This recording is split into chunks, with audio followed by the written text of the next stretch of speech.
I got brought up by my mum to be a gentleman. I was brought up to buy flowers, buy the meal, don't ever let her pay, don't ever let her carry her bag, open her door.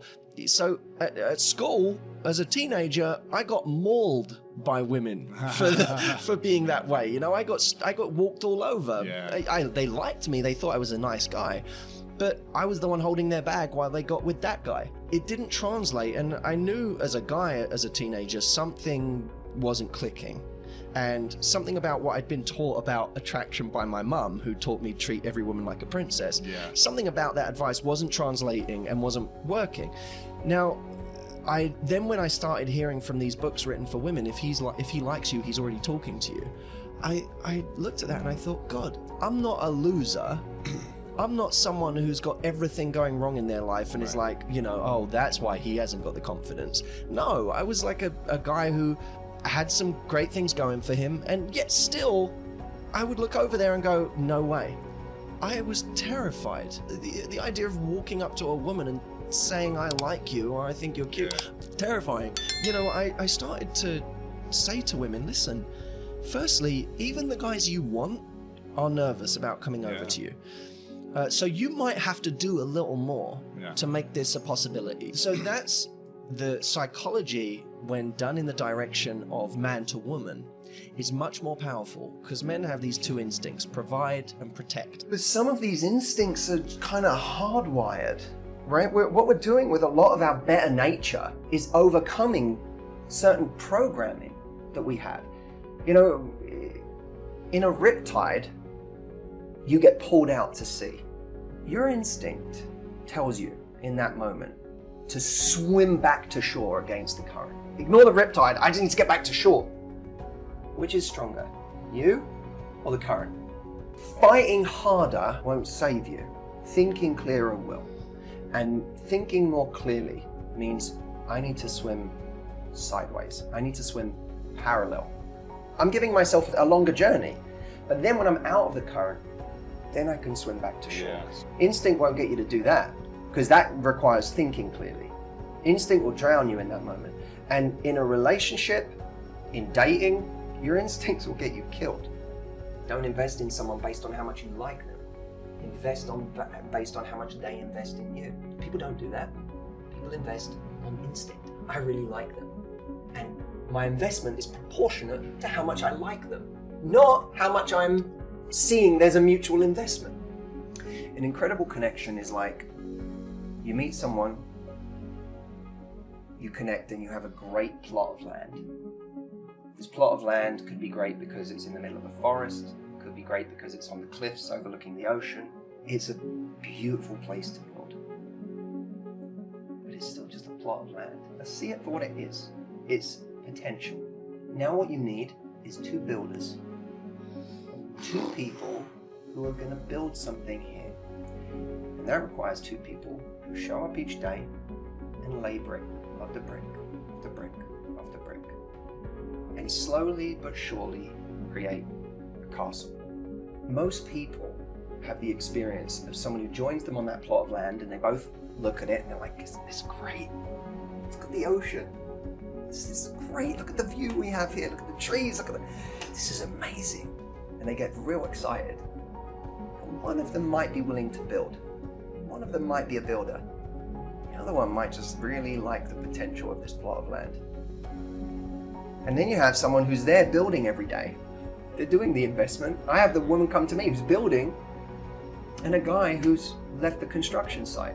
And then 3 weeks later, he calls in after 3 weeks of ghosting her or just disappearing or just patchy communication and says, thinking of you. That's a builder who started building, then left the building site for 3 weeks and called him from home and went, how's the castle going? You can't build on your own. And the problem we have right now is there are too many people who value the connection instead of the castle. The castle becomes a castle because two people work on it, and it becomes unique and ornate, and there are secret passageways only the two of you know about, and there's an argument that knocks down a wall, and then you build it up and fortify that wall. Interesting. And it makes it even stronger, and this one is uniquely yours. It's been built by the two of you. That's a relationship. That's why, you know, a 20-year relationship or marriage or a 30-year relationship or marriage is special. is because two people have had to go through shit together. They've done things together. When I was 13, my parents took me to America for the first time. We go into Disney World, and I learned something very interesting about myself there. Because of course I go in there, it's magical, but it was something that stood out to me, even more than Space Mountain, even more than the big ride, and it was the trash cans.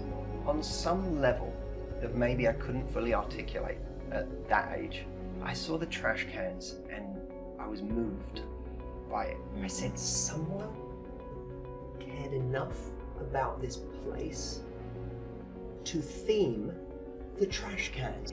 It moved me. Often in a breakup, often when people are going through difficult times with their partner or whatever, the thing they go back to is, we had that amazing trip. But we had those amazing times. They go to these highlights. They go to the Space Mountain of their relationship. But relationships are about the trash cans, man. Because guess what? In a day at Disney, you ride Space Mountain once, maybe twice. How many times do you use the trash cans? Every 20 minutes. And what will define your relationship is the trash cans, not Space Mountain. My concern is the number of people out there who are staying in the wrong thing because of the Space Mountain of the relationship, or they're spending too much time grieving the loss of the wrong thing because all they remember is Space Mountain. I remember once having a breakup. It was the most painful breakup I've ever had. I was really in a bad way over it. And a while later, I spoke to this woman on the phone, and I had said to her in a brave moment on the phone, I said, why did you want to break up? I said, what was it for you that I wasn't doing? She said, you were boring. So I said, why was I boring? She said, when I first met you, you were the most ambitious person I'd ever met. And she said, I'd never met someone with such an ability to decide they want something and then get it. And she said it was so sexy. She said, but as we went into our relationship, the more time went on, the more that was all you were. You were super ambitious. You knew how to get what you want, but you were so one-dimensional. You know, it was all you did. Even in our free time, you were on the phone, you were on your laptop, you would talk about your business, you were always talking shop. There was never anything else you had to talk about. We didn't do anything spontaneous. We never went and had adventures. It was just all one track. And she said it got boring. Yeah. She was right. She was right. There was nothing I could argue with. And I realized something in that moment. One quality can make you really attractive, but it won't keep someone. It can make you sexy, it can make you intriguing, but it can even for a time make someone worship or idolize you. If you pair ambition, say, with an ability to enjoy life, now that person is really super sexy. But when you combine it with something else, it becomes what I call unique pairing. You find like what seems to be a good man, but with an edge. That's a unique pairing. Yes. And that's someone that becomes not an attraction, but an addiction. It's finding those combinations that make you go, oh my God, the person I was with last night, they were this and they were this. It's the and. If you want to know why you found it so hard to get over a certain ex, look for the unique pairing. There was some unique pairing that made you feel addicted, like they were difficult to replace. And that's what scares us. The more unique pairings you have, the more you become a rare bird in the dating marketplace. When you become rare, people get really terrified of losing you. Be the person that has the unique pairings that other people are terrified of losing. I think there's also a greater sense of entitlement these days, where people feel like they're owed, and marriage is, you've met the right person, so it's supposed to all feel great. And when it doesn't feel great, and when it's not all working, there must be something wrong with this person. Not with me, not with the amount of effort I'm investing into this relationship. There must be something wrong with this person. It turns out they're not the one after all. I thought they were, but they're not. The search continues. So the entitlement has people believing that it shouldn't be effort. you have to maintain that passion. You have to find new ways to excite each other. Me and my partner, we're always searching. We're always exploring each other. We're always trying to figure out, like, what's going to turn you on tomorrow? How do I do something that you didn't predict? Or how do I get you to know me a little less so that you get desire again? In relationships, you have to have both love and desire. Love isn't enough. Love is the thing that makes me want to get close to you. When I feel things for you, I want to know your mind. I want to know everything there is to know about you. I want to know what you're thinking. I want to know what you're doing tonight. I want to know who your friends are. I want to become friends with them. I want to get close to your mom. That's love. The desire to almost become merged. But desire exists in the space between two people. So you feel desire when there's a void and when there's some mystery and when you're still getting to know someone.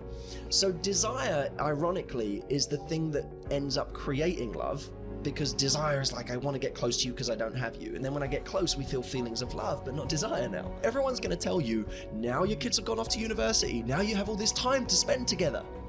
I said, but the problem is, you're going to have nothing to talk about. You said it all, and you've been together this whole time. I said, I'm going to give you a kind of strange piece of advice. I think you should use this time to spend some time apart. She go on holiday and you go on holiday, and then come back and tell each other about it. Have some space so that when you come back together, there's a little mystery to it. It will be scary. This is why people get very emotional about this and they get upset, because they're like, what do you mean get to know my husband less? What do you mean like spend time apart? But what they don't realize is you never know your partner as well as you think you do. So the idea that you're like this and you know everything about them is a complete illusion. And secondly, you doing that is death to the relationship. So if you really care and if you really are a team, you'll be able to trust each other, but you'll be able to give each other space to create that desire again.